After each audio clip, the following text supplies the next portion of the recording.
Monsieur le Président de la République, nous voici à nouveau réunis ce jour, 1er mai, pour magnifier le capital de richesse que constitue le travail. Le travail, vecteur de prospérité, de stabilité et creuset d'une nation résolument engagée à réussir ensemble le pari de l'émergence. Excellences, Monsieur le Président de la République, nous sommes honorés à plus d'un titre que cette cérémonie soit rehaussée à nouveau cette année par votre présence qui traduit encore une fois tout votre attachement à la communauté des travailleurs et votre volonté de conduire le navire ivoire sur des bases de stabilité, de cohésion, de développement et de paix sociale.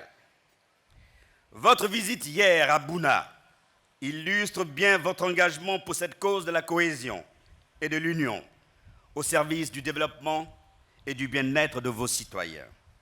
Grand merci, Excellence, Monsieur le Président de la République, pour cette attention soutenue et pour votre leadership qui ont permis tout au long de ces dernières années de bâtir un contrat de confiance avec toutes les forces vives de la nation. Cette fête du travail prendra date dans l'histoire. Quand M. le Président de la République a abordé toutes les questions qui étaient les nôtres, et il y a apporté déjà des réponses urgentes.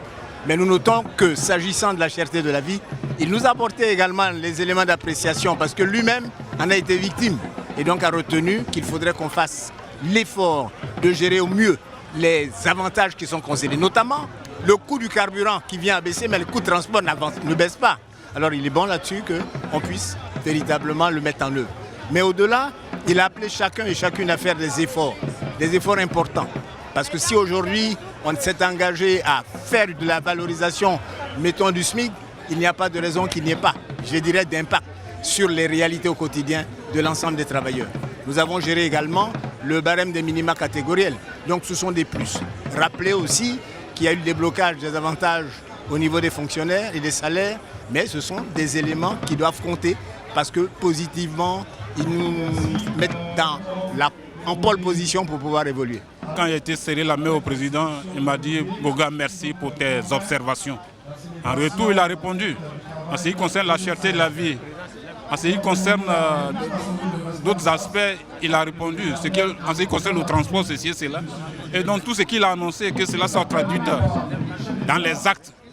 La question de distribution d'électricité, comme il a dit, effectivement, dans ce domaine, il faut qu'il y ait la compétition entre plusieurs opérateurs, mais qu'il en soit aussi de même au niveau de la distribution d'eau et même au niveau du transport urbain.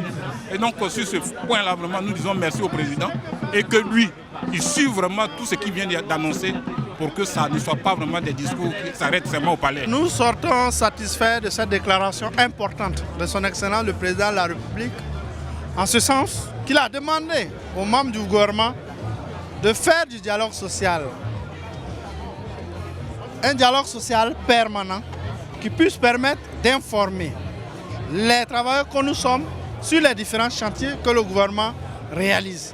Bien plus de permettre d'être à l'écoute des travailleurs de ce pays. Deuxième élément, vous avez noté qu'il a pris des décisions importantes pour nous, pour réduire le coût de la vie par l'arrêt du relèvement des factures de l'électricité. Il a mis fin à cette mesure. Deuxième élément, il a mis fin à cette réforme décousue, aberrante du permis de conduire. Et vous voyez aussi qu'il a entrepris des chantiers à l'effet de pouvoir permettre que, effectivement, concernant les réformes, il puisse progressivement les travailler de bout en bout. Nous sommes satisfaits parce qu'effectivement, il a lancé aussi un appel à notre civisme pour qu'on fasse un travail dans la solidité, dans la transparence, mais aussi pour qu'on puisse davantage produire des richesses nationales. C'est pourquoi l'ensemble de nos organisations de base, à l'ensemble des travailleurs de Côte d'Ivoire, nous pouvons dire oui, humanisme pour la trêve sociale et résolument au travail pour que l'année prochaine, la redistribution de la richesse soit une réalité comme l'a été ce matin. Et merci à nous tous, merci à son Excellence.